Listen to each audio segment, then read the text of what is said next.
In a world losing its biodiversity at an alarming rate due to humans, are we the very same humans the ones tasked with the enormous challenge of bringing back the animals that we drive to the edge?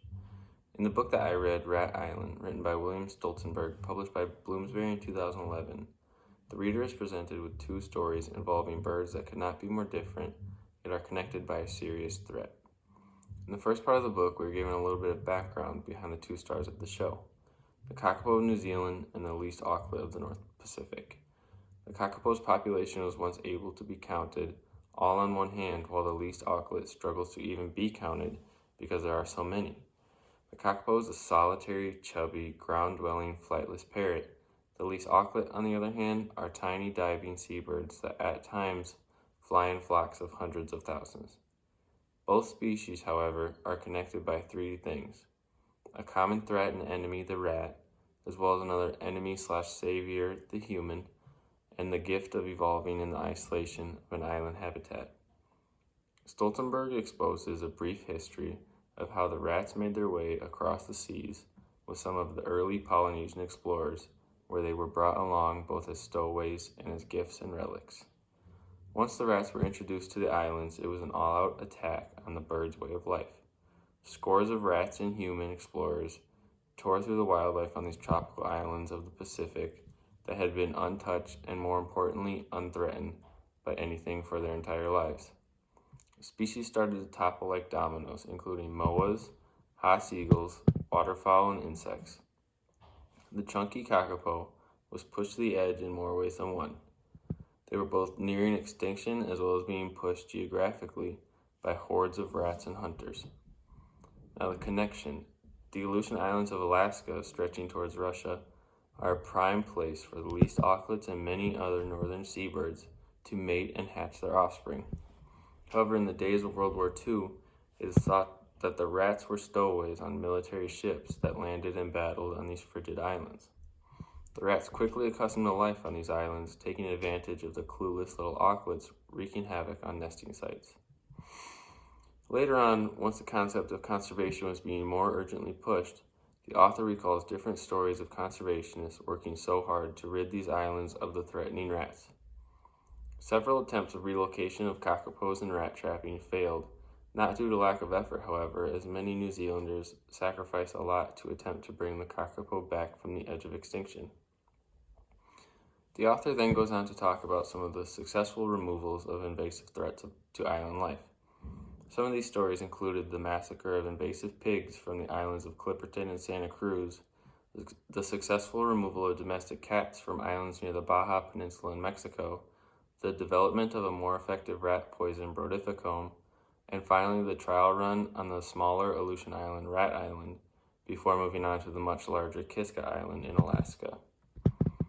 These efforts did receive some pushback from different parties, however. Many people felt that the rats themselves had as much of a right to the islands as the birds. Studies were conducted on rats, with the results showing that these were incredibly intelligent creatures that even had the capability of feeling and expressing many different emotions. Of course, this only gave the objectors more to object. In the end, however, the plans of eradicating the rats went through on several islands. Finally, the author gives the reader some insight on the current progress of the recovery efforts of the kakapo and the status of some of the islands that were attempted to be rid of their invasive threats.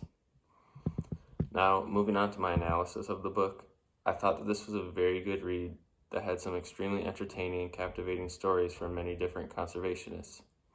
These stories were very reminiscent of military war stories, just due to the nature of the battle against the rats.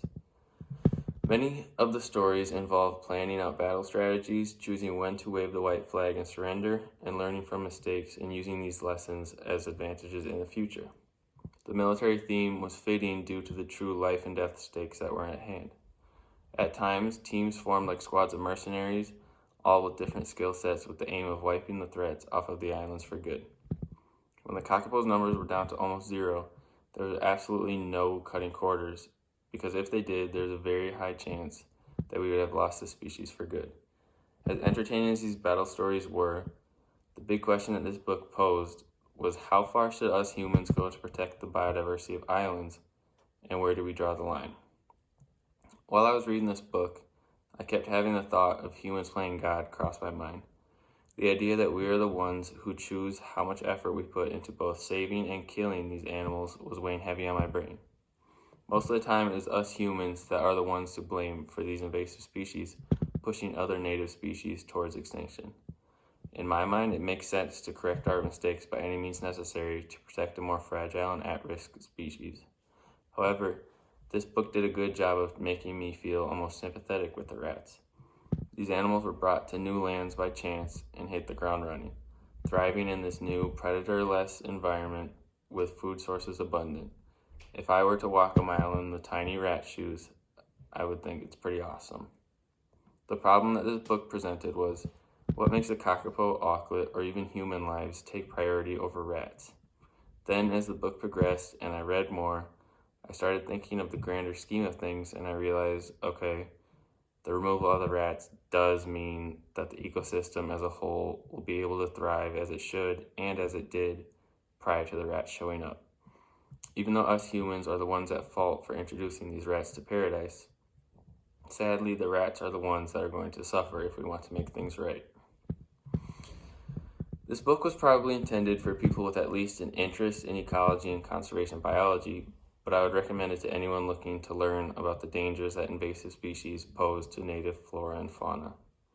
Stolzenberg used the real-life drama and action as a good way to make it fun and exciting to learn, even for people that are not as interested. I learned a ton about this ongoing battle for conservation myself. I had no idea just how intelligent these rats were.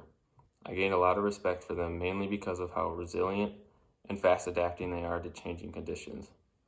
I also came away with a great deal of admiration towards the men and women who battle for these more vulnerable species. Oftentimes they are put into hostile environments, both in nature and in the public eye. There's one specific portion from the book that especially stood out to me. A conservationist named Ed Bailey was getting bombarded by animal rights organizations for killing invasive foxes from rugged Arctic islands where they were threatening the populations of seabirds. He himself was feeling incredible guilt for being the one responsible for the foxes being removed, but to him it was for the greater good of the ecosystem. He invited many of his adversaries to come and join him in the desolate Aleutians, and in exchange they could have their way of dealing with the foxes however they wanted. Not a single response followed.